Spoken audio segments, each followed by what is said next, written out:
Thank you, Renuka ma'am. Thank you, ma'am. So good evening, participants.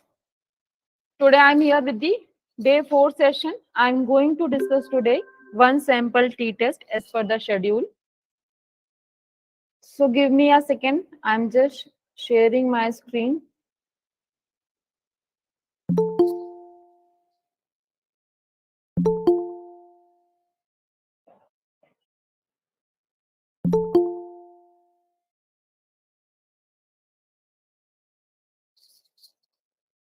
Anyone will confirm me my screen is visible or not?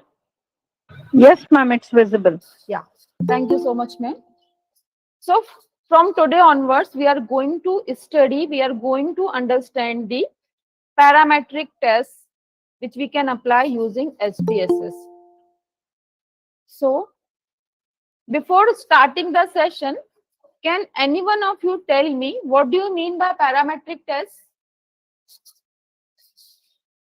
I think I have already discussed this thing in the day 1 session. So can anyone tell me what do you mean by parametric tests?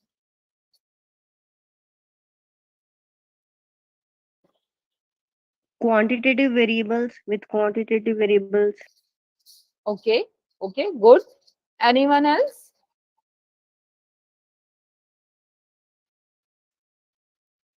For normal distribution only. Okay, okay, that's good. I hope you people are not minding that I'm asking questions. Will it fine? Am I asking question or should I only tell you what are the things? Is it okay? I want to keep the interaction, the session interactive. So was it okay? Yes. Till now, I Yes, think everything. ma'am. Yeah. Yes. Yes. Thank you so much, ma'am. Yes, ma'am, it's okay. Yeah. Thank you so much, ma'am. So now I'm talking about firstly the parametric tests. Parametric tests are those tests which are based on the population parameters. Means on the basis of our sample, we can test or we can say this thing that whether that sample is from that particular population or not. Such type of testing we are doing with the help of parametric tests.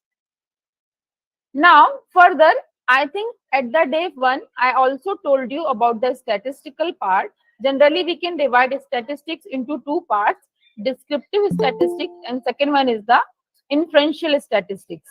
So, descriptive statistics is that which helps us to know about our data, means which summarizes our data. That type of statistics is known as descriptive statistics. In that, we can generally keep measures of central tendency, measures of distribution and measures of dispersion and distribution. So that way these techniques or these tools we are keeping inside the descriptive statistics, which will give all these will give us the clear picture about our data. Now when we are talking about the inferential statistics, so inferential statistics is what? The statistic which helps us to make conclusion about the population on the basis of the sample.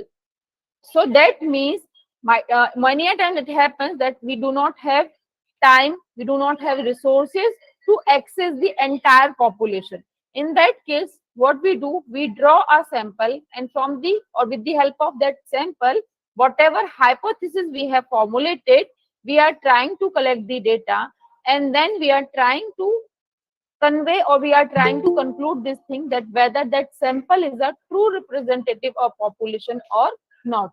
So in such case, when we are concerned about the population parameter or whenever we are studying the population parameters on the basis of sample, that way we can say that we are interested to apply parametric test on our hypothesis or on the collected data.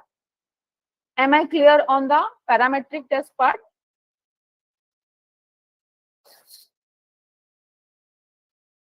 Yes, ma'am. Okay, thank you, ma'am. So now further, when I'm talking about various types of parametric tests, so I think you all are knowing this thing. Generally, there is Z test, then T test. ANOVA also comes under the parametric test category. Correlation, that is Pearson's correlation, we can keep under the parametric test category. Then regression also we can keep under the parametric test category. So these are the some of the tools we can keep under the parametric test category. Among that, there is one test which I just said, one sample or t-test. So there are different types of t-test. The first one is the one sample t-test, and the other one is the two samples t-test. In one sample t-test, we will have only one variable. In two sample t-test, we will have two variables. So for today's session, we are talking about one sample t-test. That means we are interested in the univariate analysis. So now I'm going to explain you one sample t-test. So here you can see the one sample t-test is a parametric test, because again, I'll say this thing, that here with the help of one sample t-test, we are bothering about that whether our sample is the true representative of the population or not, whether this particular sample is stating the same parameters about the population or not, that we are going to test with the help of one sample t-test. Then one sample t-test determines whether the sample mean is statistically significant different from a known or hypothesized population mean.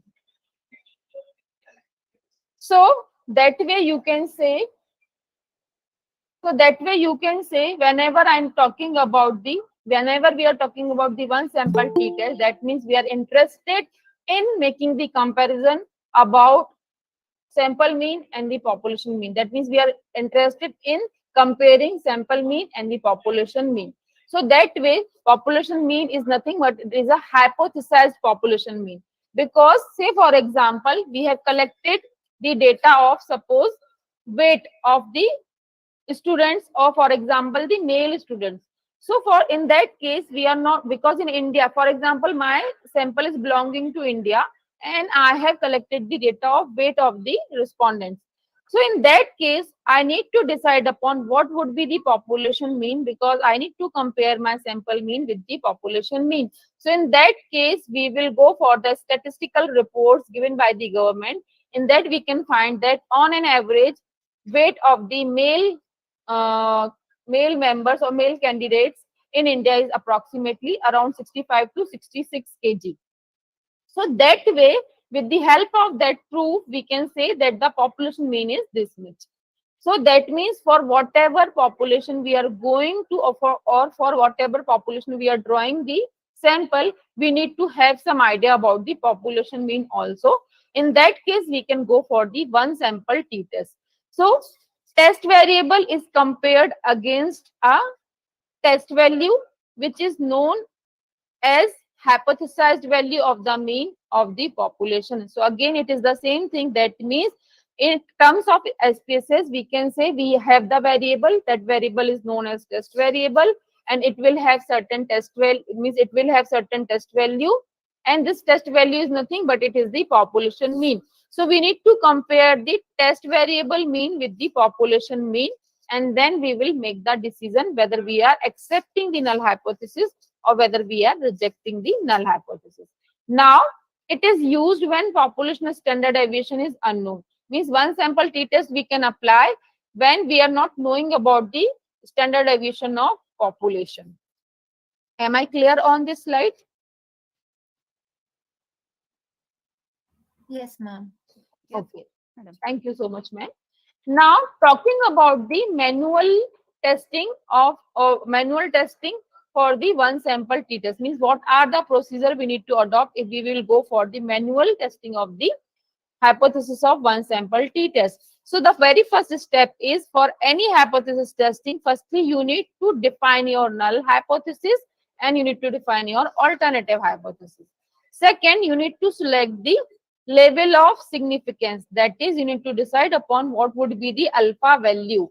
Then you need to calculate degrees of freedom. That is, how many variables you can keep free. That you need to decide upon here at the that you need to calculate here at the degrees of freedom part. Then you need to state the decision rule. That means at what particular rule you are going to accept your hypothesis or you are going to reject your hypothesis. Then you need to calculate test statistic. Then you need to state your results, and then you need to conclude your results. So here for one sample t-test, you can see here that the formula of t is t equals x bar minus mu 0 divided by s divided by square root of n. X bar would be here sample mean, mu would be here population mean, s would be your sample standard deviation, n would be the size of your sample. Now, whenever you are applying any test manually, so for each and every test, there is a table available. So for t-test or one sample t-test, this is the table. So whatever the tabulated value will be of t, you need to compare, sorry, whatever the calculated value of t, that you need to compare with the tabulated value or critical value. So this table value is also known as critical value. So for getting the table value from the table, you need to have two things. First thing is degrees of freedom and second thing is the level of significance. So you can see in this particular second step, I just said we need to set the level of significance or alpha value. So that way, if suppose we are going to check the null hypothesis at 5% level of significance, so in the table, we need to locate here where is the 5%. So this is the 5%. Now you need to say this thing or you need to check this thing that whether you are going for the one tail test or whether you are going for the two tail test. So according to that, you need to decide upon these level of significance. And then as per the degrees of freedom, so intersection point of your level of significance and the degrees of freedom will give you the table value. And then you need to compare this table value with the calculated value, and then you will make the decision that whether you are going to accept the null hypothesis or whether you are going to reject the null hypothesis. So am I clear till here?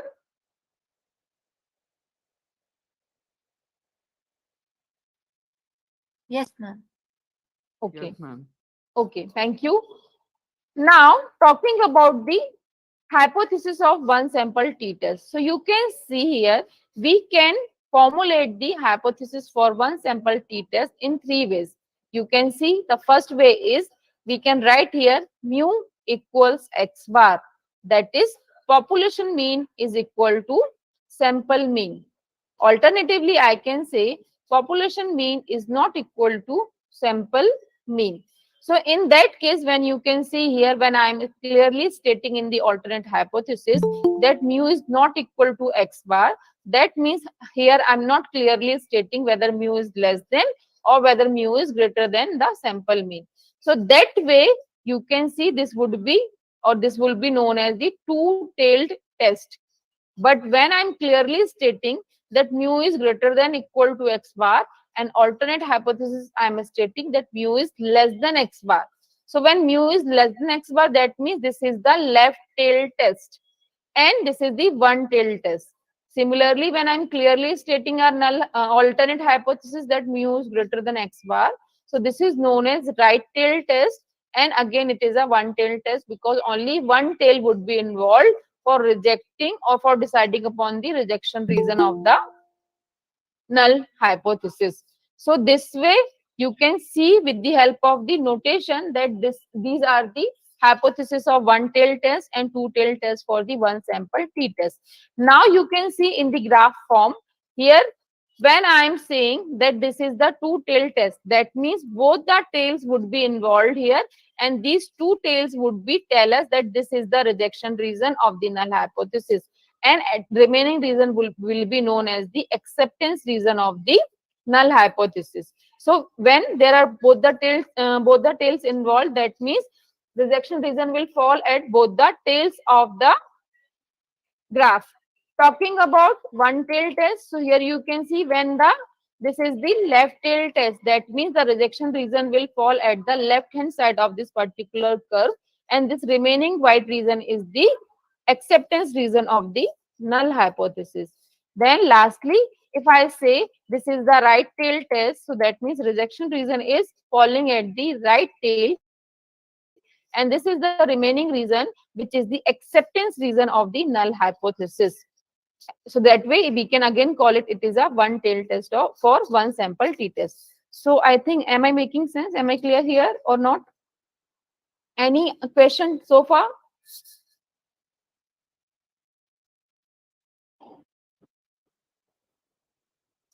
Yes or no? I'm Yeah, clear. ma'am. Yeah. Okay, thank you. Now moving towards when we can miss previously in this in the last slide I have shown you the hypothesis formulation in the symbolic form. Now here you can see the hypothesis in the statement form. So here I can make our null hypothesis as there is no significant difference in the sample mean and population mean. This is the word form or the text form of the null hypothesis of the one sample t-test. Again, this particular hypothesis, null hypothesis, can be also written as sample mean is statistically less than the population mean. Or I can say sample mean is significantly more than the population mean. So that way the first hypothesis is the two-tailed two-tailed test hypothesis and the remaining two hypotheses are for the one-tailed test. So I think am I clear on the formulation of the one sample t-test hypothesis in the word form? Am I clear? Yes, ma'am. Okay. Now, talking about the assumptions. So, I think from the first day, I am saying this thing for almost all the tests, there are certain assumptions. And before applying any test, we need to first test the assumptions of the data or variable. So, the first assumption of the one sample t-test is the dependent variable must be continuous. That means it should be either measured on interval scale or on ratio scale. So, in case of one sample t-test, we will have only one variable. So that variable should be continuous scale variable. Now, talking about the second assumption, observations are independent of one another. So if we will collect data from one respondent only once, that way we would be able to meet the second assumption. So I think, am I clear on the first two assumptions? Yes, ma'am. Yeah. Talking about the next assumption, the dependent variable, that is single variable which we have, the continuous scale variable should be approximately normally distributed. So you need to test upon normality of your continuous scale variable. Either you can use the graphical methods or you can use the numerical methods to check the normality of your continuous scale variable. Then the dependent variable or the continuous scale variable should not contain any outliers. So friends, this way, these are the certain assumptions for one sample t-test which we need to look after before performing one sample t-test in any software. So I think, am I clear on all the assumptions of one sample t-test? Yes, ma'am. Yeah, thank you so much, ma'am. Now, say for example, if we are adopting the graphical method for testing the normality of our variable, and if suppose this kind of distribution is shown by the histogram, so we can say this is the approximately normally distributed curve. Is it clear? If such type of distribution we are getting with the help of histogram, we can conclude on the basis of histogram that the variable is approximately normally distributed. So I think, may I move? Yes, ma'am. Yes, ma'am. Yeah. Now, talking about the last assumption of the one sample t-test, that is we need to check upon the outliers in the data. So you can see for the box plot, there are two types of box plot available here. These are known as the box plot. So here the box plot of variable without outliers means you can see above these whiskers. These are known as the whiskers. This is the upper whisker and this is the lower whisker. So if some circles we are getting beyond these whiskers, so that way we can say outliers are present in the data. But whether those outliers are significant or not, that we need to decide upon. So here we can see most of the outliers or most of the data points which are exceeding these whiskers, they are very nearby to the whiskers. So we can say we can go with or we can. So I think we can say this thing that this particular variable I request to please mute yourself.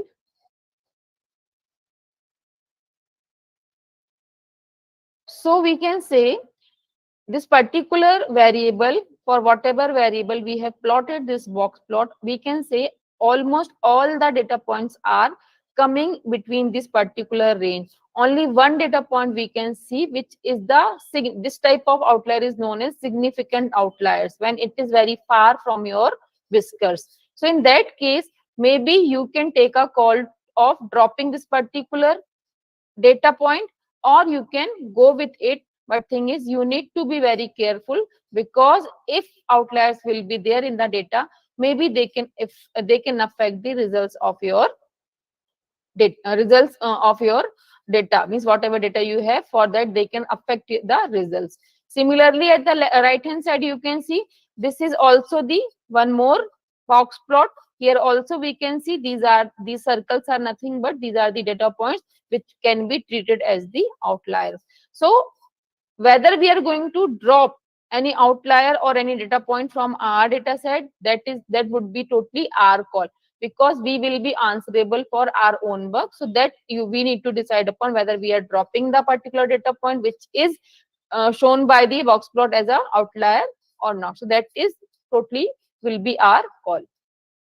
I think, am I clear on the box plot? Do I need to discuss anything else here for the box plot?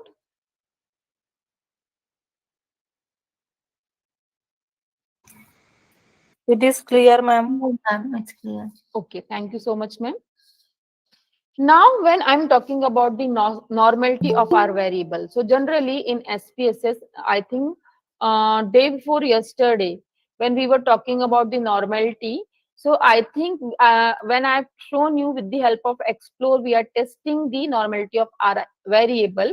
Generally, we are getting normal QQ plot in the output window of SPSS. So this normal QQ plot is the quantile plot, which will give us the trend line. If all the data points are falling on the trend line or on this particular fitted line, that way I can say that the data is following the normal distribution.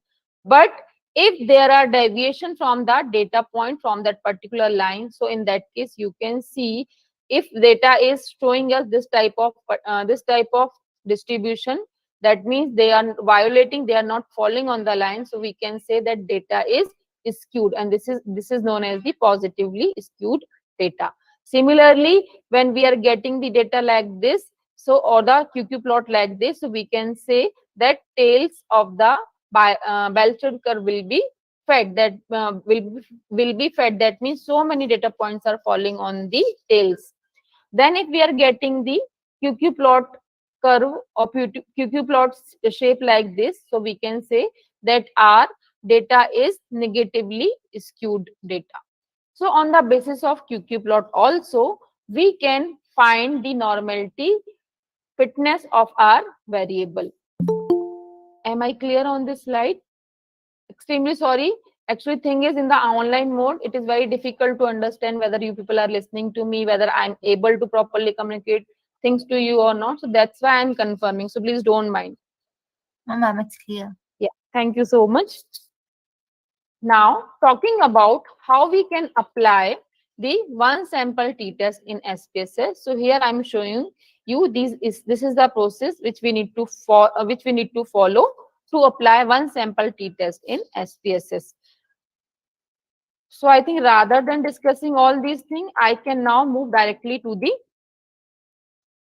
SPSS. I hope you people have got the data of today for today's Yes, ma'am. practice. Yes. Yes, ma'am. So the data sheet which you need to import in the SPSS is the case study data first. So here you can see, firstly, I'm showing you the case which I'm expecting all of you to please read. So I'm giving you only 2 minutes time. Please read this. Then you need to import that file in the SPSS. On that we are going to work. So do I need to read, or are you people reading? Will anyone? We will read, ma'am. We will read. Okay. Okay. Thank you so much, ma'am.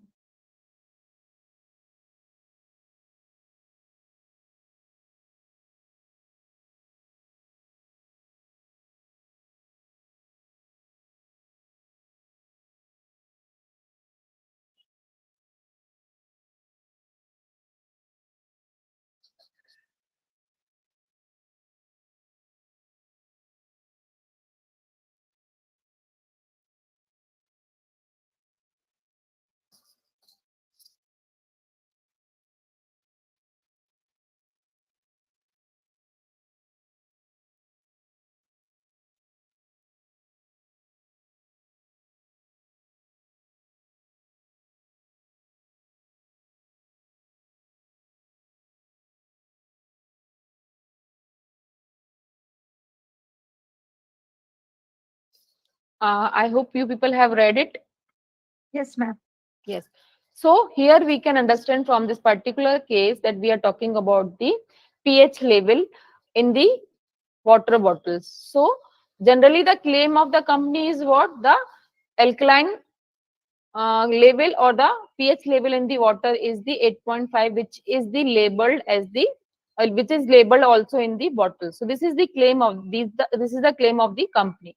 So to test their claim, generally 30 bottles were be collected from different general stores, and then you can see these are the pH value listed. These were the found pH values or pH values of the water in in those 30 bottles. So the same data I have shared you, this same data I have shared you in the Excel file also. So now I am proceeding to the SPSS. I hope my screen is visible, right? Yes, ma'am. Yes. Yeah, thank you so much for confirmation. Now you can see here, I have opened a fresh SPSS file here. Now here I am going to import my file. So this time I'm using this particular icon. This is the open data document. So I have clicked on this. Now I am selecting the location from where I need to pick the file.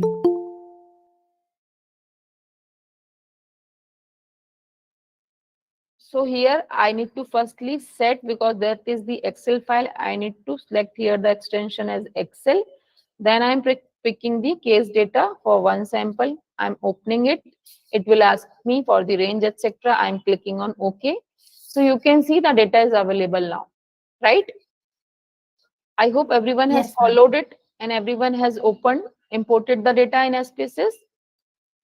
Yes, Those who, ma'am. yeah. So I'm expecting those who are performing with me, they are at the same level with me, right? I think now from here I'll go for the testing of the assumptions. So here I'm concerned about the first column. You can find here there are certain other columns also. So there are for some other cases. So we are presently, according to the case, we are presently concerned about the pH value only. So pH value is our variable. So according to the assumptions of one sample t-test, first assumption was the dependent variable or the variable should be measured on interval scale or ratio scale, or it should be a continuous scale variable. So from the values itself or from the nature of the variable itself, because pH value can be in the decimal point also, so we can say that pH value can accept the value in any particular range also. So that way I can say that pH value is a continuous scale variable. First assumption has met. Now according to the case study which I have just shown to you, it is clearly mentioned in that 30 bottles were picked from the various places. So that way, for all the 30 bottles, we have calculated, or the laboratory person has calculated the pH value in those water bottles, right? So that means for each and every bottle, only once the pH value was calculated by the laboratory person. So that way we can say the last assumption, I think that is the observation should be independent. So that means we can say these two assumptions we can only decide by looking at the data and by reading about the data itself. So I hope two assumptions I have made clear to you.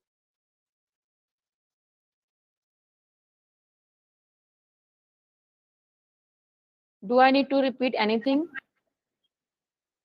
No, ma'am, it's clear. Okay.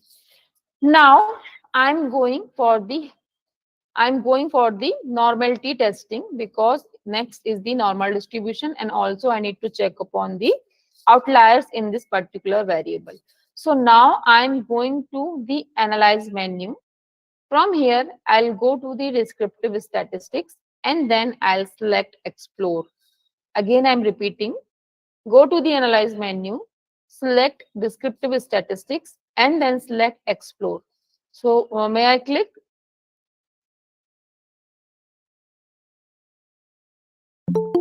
Yes, ma'am. Yeah, thank you so much, ma'am. So here you can see all the variables available in the file are listed at the left hand side. We are concerned about pH value. So I am shifting this value with the help of this arrow in the dependent list box. I hope those who are performing, they are with me. Yes, ma'am. Yeah, thank you so much, ma'am. Now, I need to click on the statistics button. You can see by default, it is giving me descriptives, confidence Ma'am, inter. Yes, just sir. can you repeat this screen once again, like that explore? How did you go into that? Because I'm trying it here. Okay, okay. I'm again repeating, sir. You can go to the analyze menu, then you can go to the descriptive statistics, and then you can find here explore. I am staying on this screen. I hope you have found. Yes, madam. Yes. Yeah. I'm clicking on explore to open the explore box. Now, from here, from the listed variables, you need to pick the first variable pH value and you need to shift it to the dependent list box. So I hope, sir, done.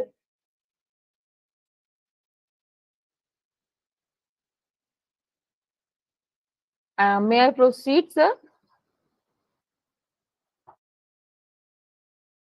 Yes, madam. Yes, madam. Okay, okay, thank you so much. So now I'm clicking on the first button is statistics. You can see here that the by default value of the descriptive is the 95% confidence interval, or I can say at the 5% level of significance, we are getting these figures. So it is our decision whether we want to go with the 95%. If you want to make change here, if you want to go for the 1% also, so you can make it 99%. SPSS allows you to make changes in this particular box. But I think for this particular data, I am okay with the 95% level. I'm not making any changes here. I'm only pressing continue. So before pressing continue, again, I'll repeat whatever is the by default setting for the statistics button, I'm going with it. So I'm pressing continue. I hope everyone is okay with it and understood what I just said. Yes, ma'am. Yeah, thank you so much, ma'am. Now, the most important button is the plots button. You need to click on the second button.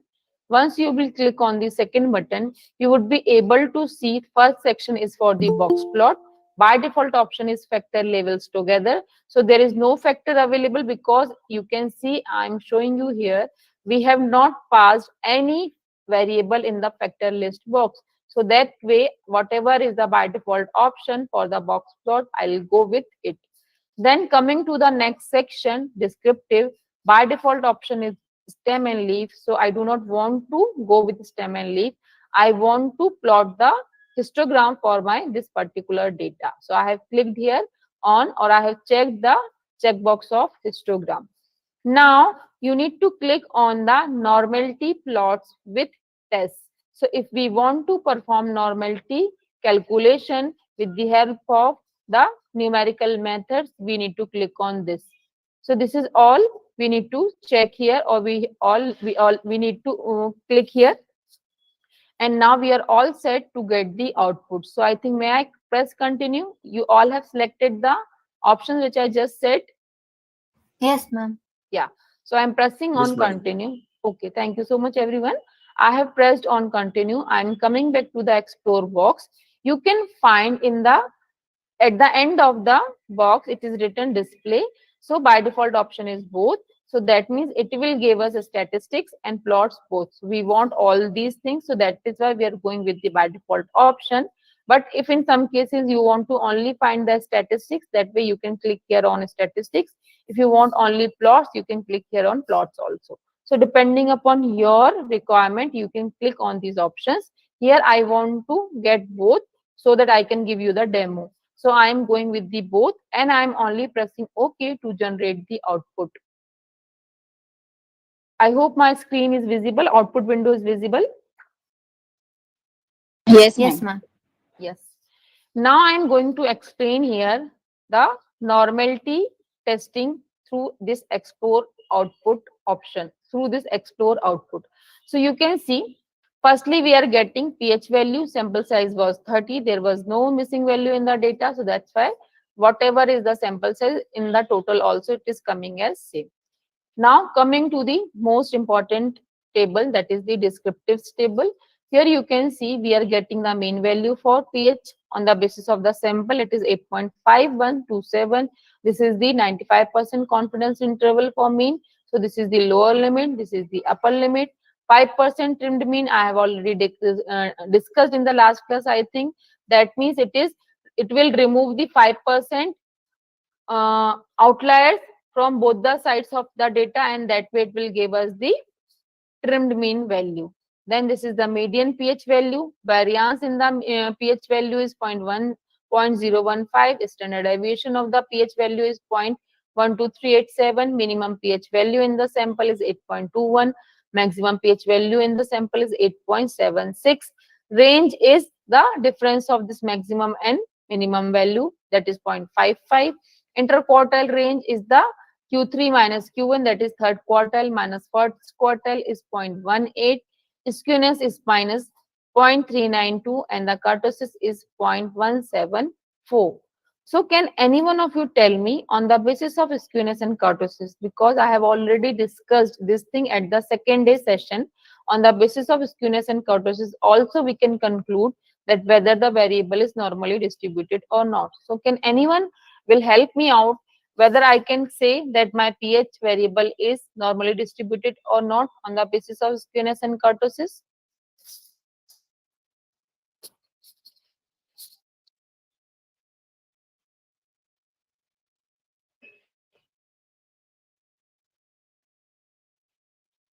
Yes. Ma'am, is it negatively skewed? Yeah, I can say it's negatively skewed, right? And Ma'am, it is not normally distributed. okay. Ma'am, may I know your name? Dr. Jyoti. Yes, Jyoti ma'am. Okay. Anyone else who wants to help me out?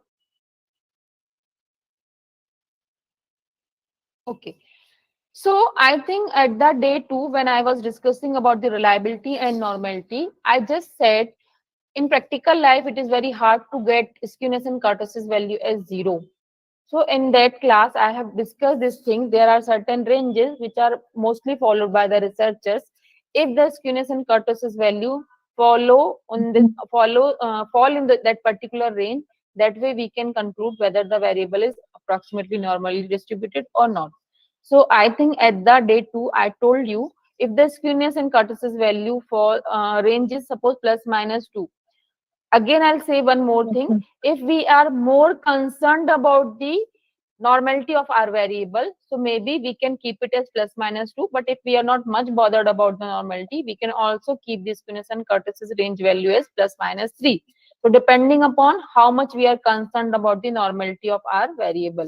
So if suppose I say I am comparing the skewness and kurtosis value from the range plus minus 2. So you can find this thing that both the values are falling in that particular range, right?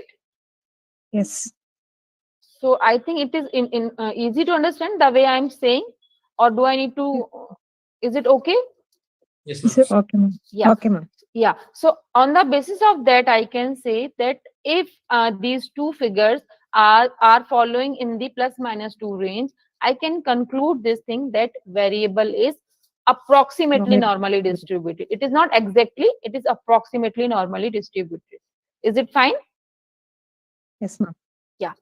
Now, if we are unable to interpret these results properly, so SPSS will provide us one more thing, that is the Kolmogorov-Smirnov test and the Shapiro-Wilks test. I think I have also discussed this thing in the day 2 lecture. So in that, I said this thing when the sample size is not much large, when sample size is smaller with us, in that case, we need to report Shapiro-Wilks test. And for this particular test, I think I have told also this thing that what is the null hypothesis for Shapiro-Wilks test. Can anyone tell me that thing? What would be the null hypothesis for the Shapiro-Wilks test?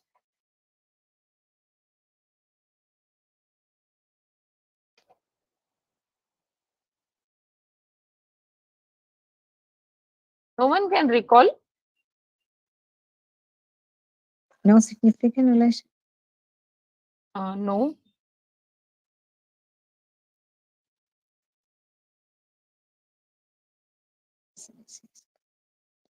I think I said this thing for the Shapiro-Wilks test. We are formulating our null hypothesis as variable is normally distributed, or variable is coming from the normal population. This is the hypothesis we are framing for the Shapiro-Wilks test. I hope please make your notes. I think in future these things will help you out.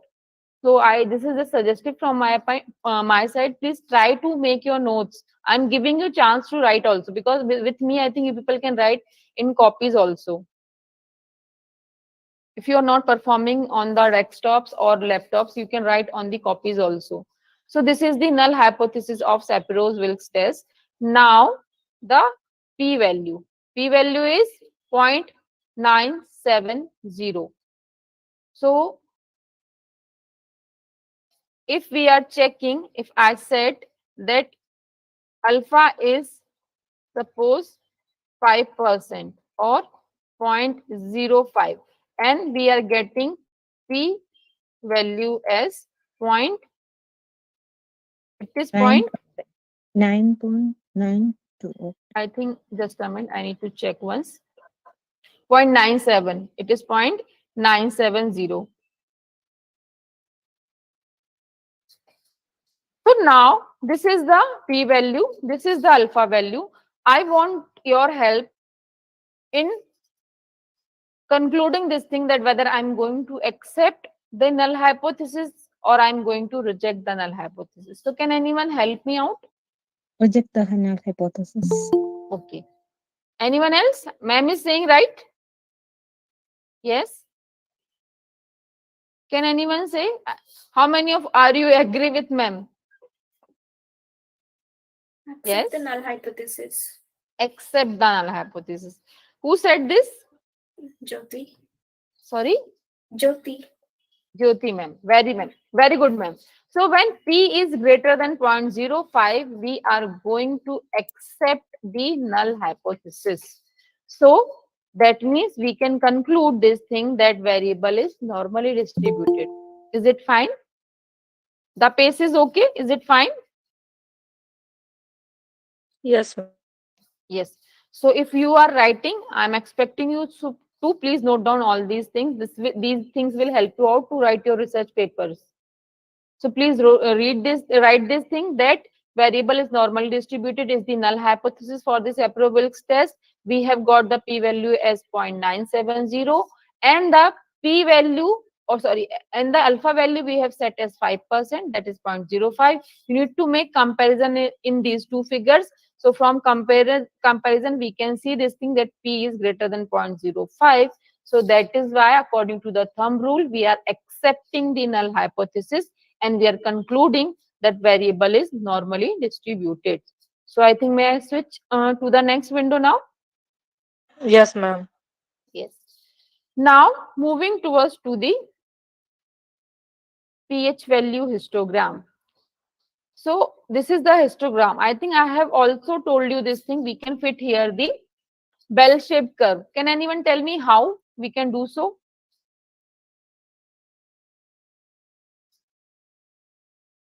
Ma'am, by opening the chart builder. Yeah, very good, sir. Thank you so much. So you need to only double click on the area of your histogram.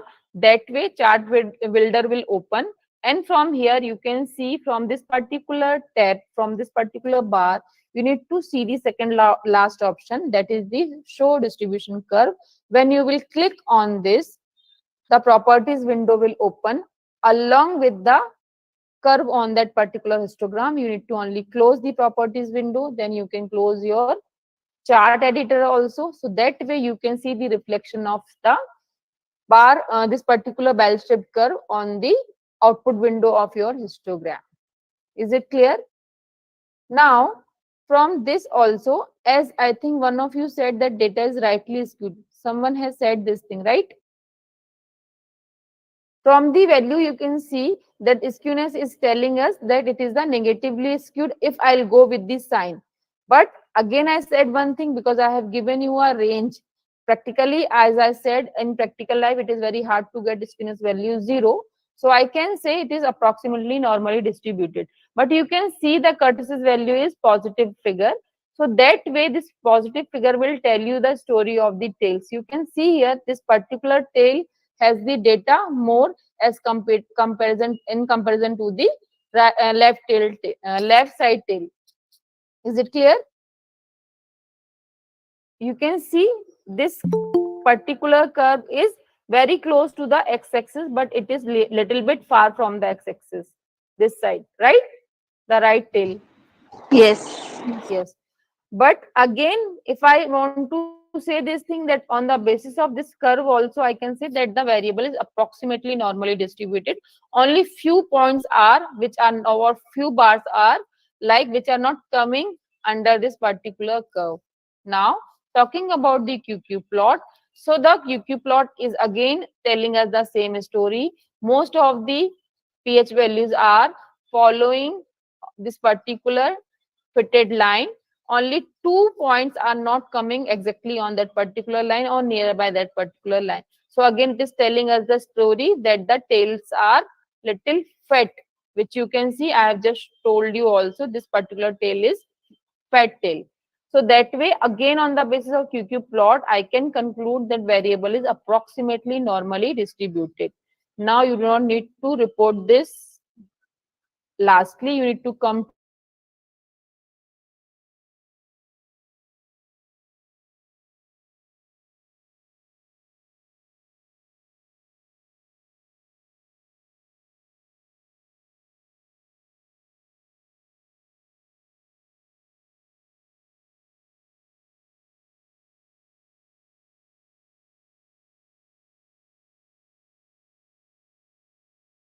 line. Again, it is telling us the same story.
5.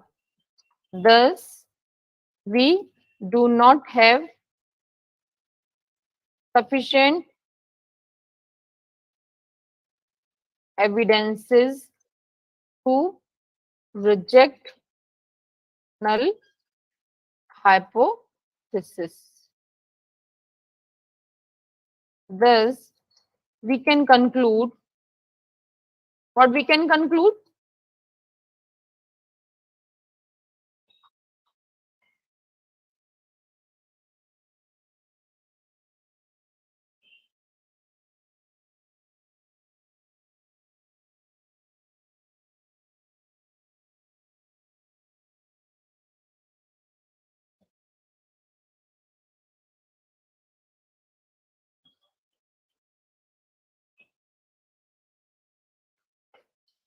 Done? I hope you have noted down. So at 5% level of significance, the T was 0.56 for the 29 degrees of freedom. Then P was the greater than 0.05. So we can conclude this thing that we do not have sufficient evidences to reject the null hypothesis. That means we are going with the null hypothesis and we are concluding this thing that there is no significant difference in the sample pH mean value and the population mean pH value. Is it fine? Yes, Yes, ma'am. ma'am. I hope everyone has noted down. Yes. Yes. So this was the one sample t-test. I think we have sufficient time. So can I discuss paired sample t-test today? Yes, ma'am. Yes, ma'am. Okay. We can. Although this is not the part of the workshop, but I think we have time, so I can discuss one paired samples t-test also. So give me a second. I am firstly closing my this PPT and opening my next PPT. My PPT is visible? Yes, ma'am. Yes.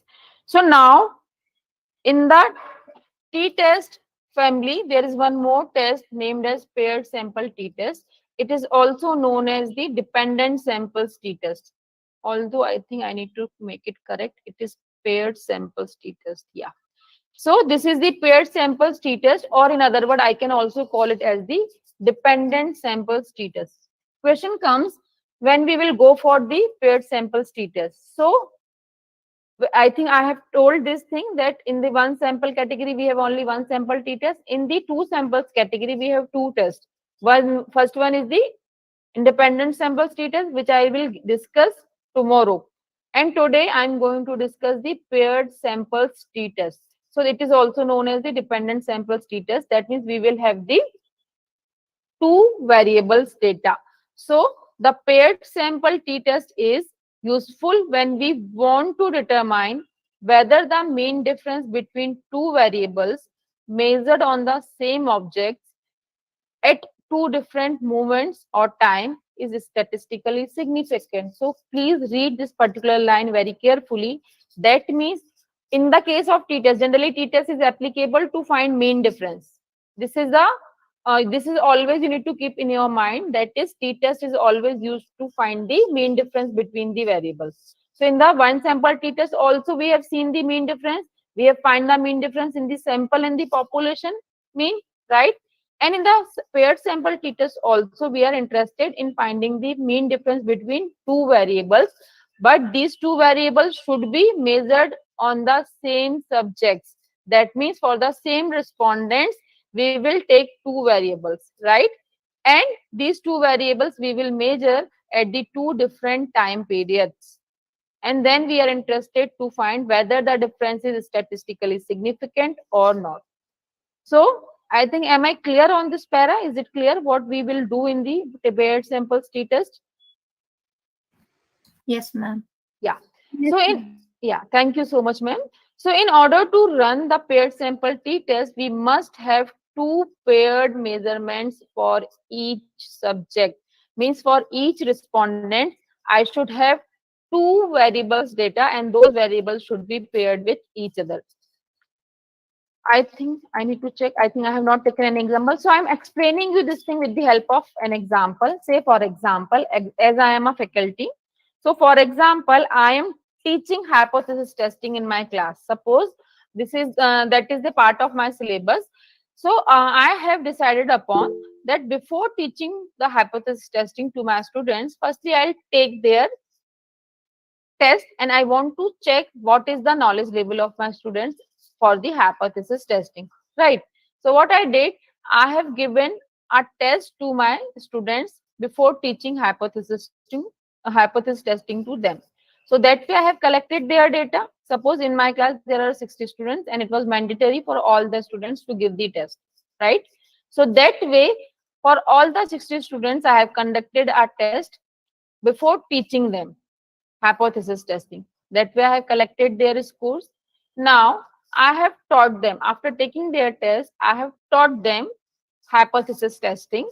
And say for example, it has taken suppose 4-5 days or 6 days, a week, suppose a week time I have taken to tell them what is hypothesis testing and what we need to do to test a hypothesis. Then after a week, again I have conducted a test and I have collected their scores. So that means for the same sample or for the same respondent, I have collected data 2 times on the on the 2 different variable. Means before reading, what is their knowledge level, and after reading or studying, what is their knowledge level. So that way, this type of condition is known as, or this type of condition we are considering for the paired samples t-test. Similarly, I am taking the example of companies. Say for example, in company, many a time it happens, generally they are giving trainings to the newcomers, but sometimes it happens that particular employees are there in the company, and the company is taking work from them. So for example, now company is looking for their performance. So what they did, company has planned that I'll give the training to my employees. So what company did, company has uh, measured their performance before giving them training, and then after some time when company has given them training, after that employees have worked on that particular thing, whatever the in that particular training has been discussed by the experts, and then again company has checked their performance. So that way company has compared whether that training was effective or not. Means whether certain things added to the employees, whether their performance level has improved or not. So that we can test using the paired samples t-test. So I think everyone has understood when we will go for the paired samples t-test. Yes, ma'am. Yeah.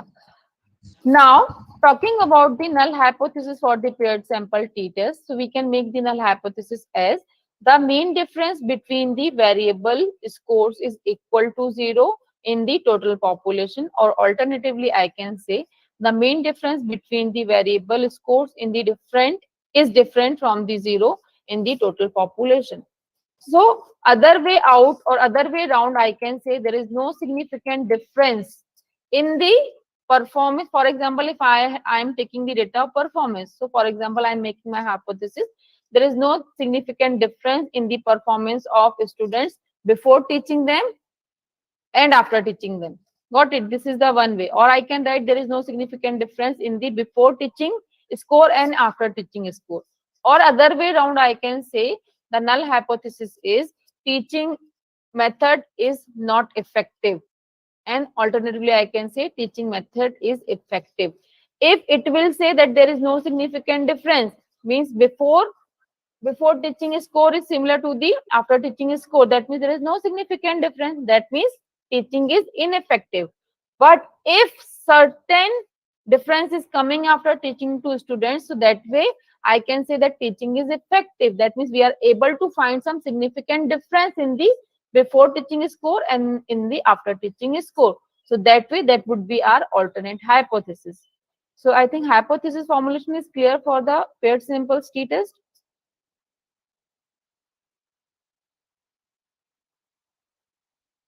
Any doubt, please ask me. Ma'am, can you explain once, please? Hypothesis? Yes, ma'am. Okay. So I think here you can read whatever is written, but I'm telling you the other way out how we can formulate the hypothesis in some other way also. So for example, I can also formulate the hypothesis that there is no significant difference in before performance score and after performance score. This is the one way, right? Second way can be that the training was ineffective. This is the again null hypothesis, because if I'll say training is ineffective. That means it has not added anything. That is why we are unable to find any difference in the before training score and after training score. Is it clear, ma'am? Yes, ma'am. Absolutely. Thank Yeah. you. ma'am. Okay, most welcome. I think till now, am I clear to everyone? May I move further? Yes, ma'am. Yeah, thank you so much, sir and ma'am. Now you can see I'm talking about here the assumptions of paired samples t-test. So you can see the very first assumption is the dependent variable is continuous and it is measured twice on the same sample of subjects. So I think it is quite clear if I am interested to check the performance of my students. So performance will be my variable. So performance can be, maybe I can measure the performance in terms of marks. So that what are the marks of my students? That is telling me the performance of my students. So marks can be in a decimal point also. They can take value in certain range also. So that's why I can say that that particular variable is a continuous scale variable. And if I'm comparing the before teaching score and after teaching score, so that means for the same student I'm collecting data 2 times. So that way, this is the first assumption of the paired samples t-test. First is clear, first assumption. Yes, ma'am. Yes. Second is the differences between the scores of variables are normally distributed. Meaning of this is you need to calculate or you need to find the difference of scores, that is D. And then for the D, you need to check the normal distribution. Is it clear? Second is clear? Yes, ma'am. Yeah. Third is the differences between the scores of variables do not present significant outliers. So again, whatever difference we will calculate, that is the before teaching score, after teaching score, before training score, after training score, whatever is the difference.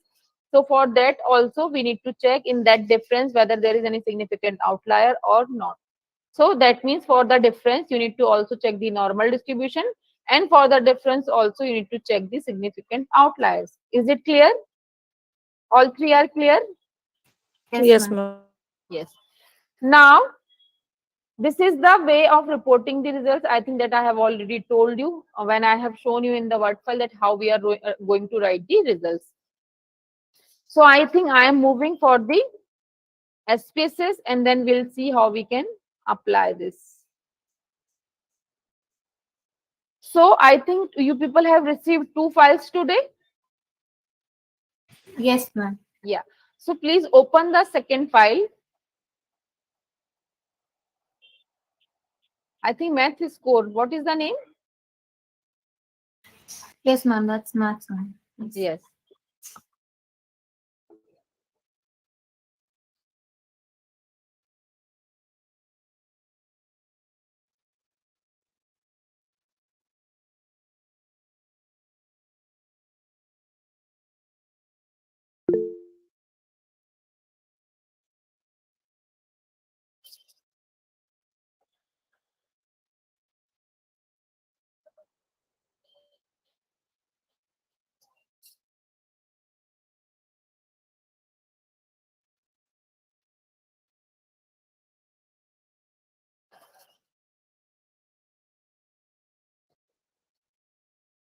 So you can see, I think I made certain changes here. I don't know which type of file you got. I think in the grade 1, are you able to see so many decimal point value till up to 7, 8 point? You are getting some decimal value, is it? Everyone, please, anyone who is No, ma'am. It's up to 2 up decimal. to 2. In that case, it is fine. Now you can see this is the marks of maths grade 1 and grade 2. That means this is the grade 1. That means suppose I have taken the test of my students before teaching them maths and then I have taken the test after teaching them. So this is the grade 1 and this is the grade 2. Before teaching, after teaching. Grade 1 and grade 2. Is it fine?